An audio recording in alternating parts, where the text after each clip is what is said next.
Guys, this is Mobeen. We are talking about the respiratory pathology. Within that, we are covering pneumonias. This particular lecture, we will introduce the pneumonia, the definition, the classification of pneumonia, and then various pathogens that are involved in causing pneumonias in various settings. And then we will discuss those one by one in our next lectures. So let's start. First of all, the definition of pneumonia. Pneumonia is broadly termed as any infection of the lungs is called pneumonia. That is the broadest definition that we can go with. Now, classification.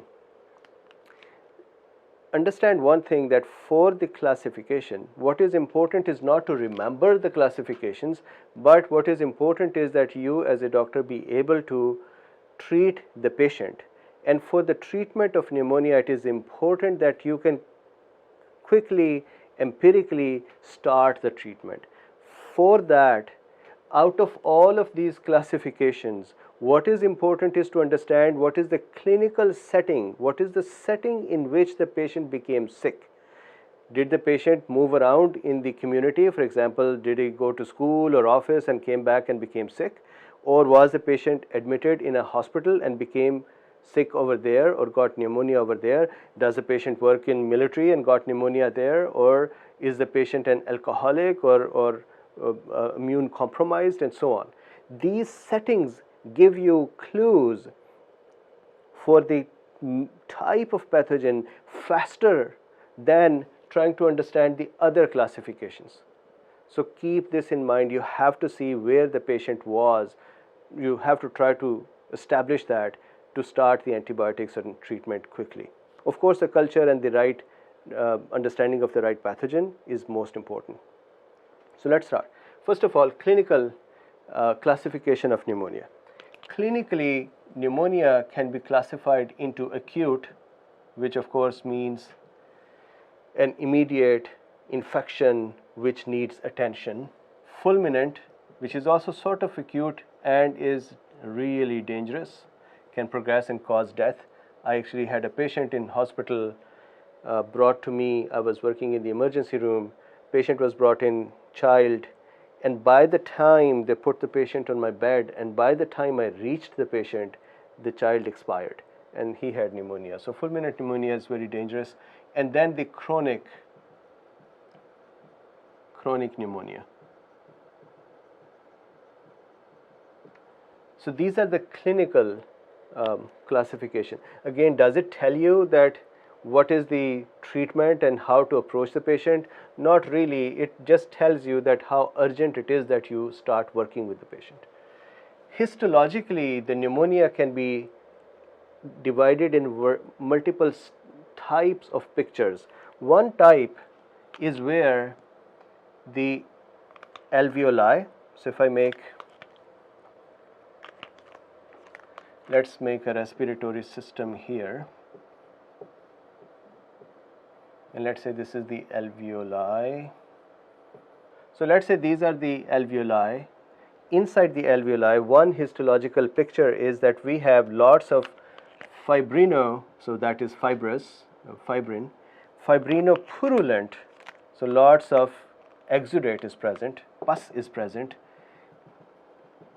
fibrinopurulent consolidation of the lung alveoli is present. So alveolus is filled with pus and fibrin and other inflammatory proteins and structures and cells.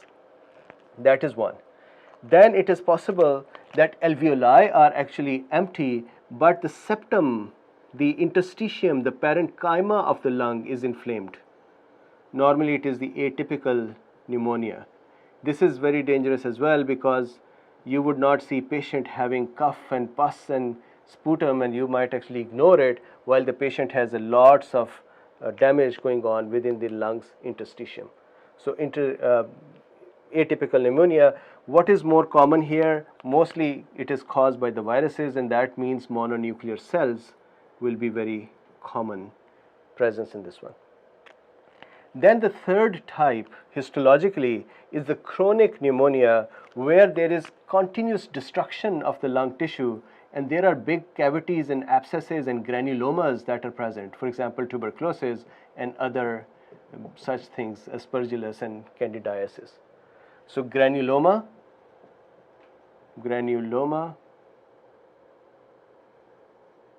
necrosis, cavitation, etc. present in the chronic. So histologically you might see a pattern from here to here. You might see pus, you might see atypical pneumonia or interstitial inflammation, or you might see in the chronic cases the granulomas. Then is anatomic and radiographic classification. What is that? Very commonly seen. So here there are two basic types of that. One type is where more than one lobes of the lung are consolidated or affected by pneumonia, more than one lobe. So that is called bronchopulmonary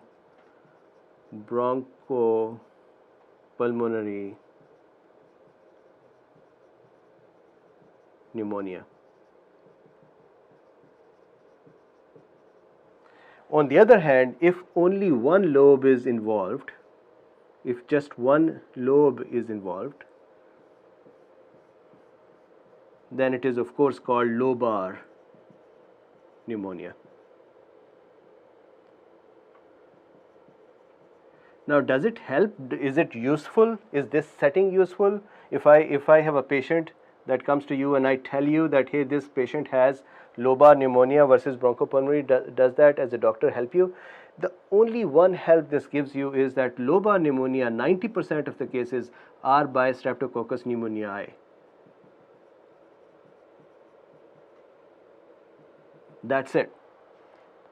Otherwise, nothing much other than you being able to see, look at the radiograph and say, well, I think this is a lobar pneumonia, or I think it is a bronchopulmonary pneumonia.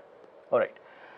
So not much use other than 90% of the lobar pneumonia being Streptococcus pneumoniae. Clinical setting, this is the most important classification or syndrome which you should be working with. So I'm going to... Guys, thank you very much for watching. Make sure that you like this video if you like it. If you don't like it, then do unlike. Like this video, subscribe to the channel, and please share this channel with others as well.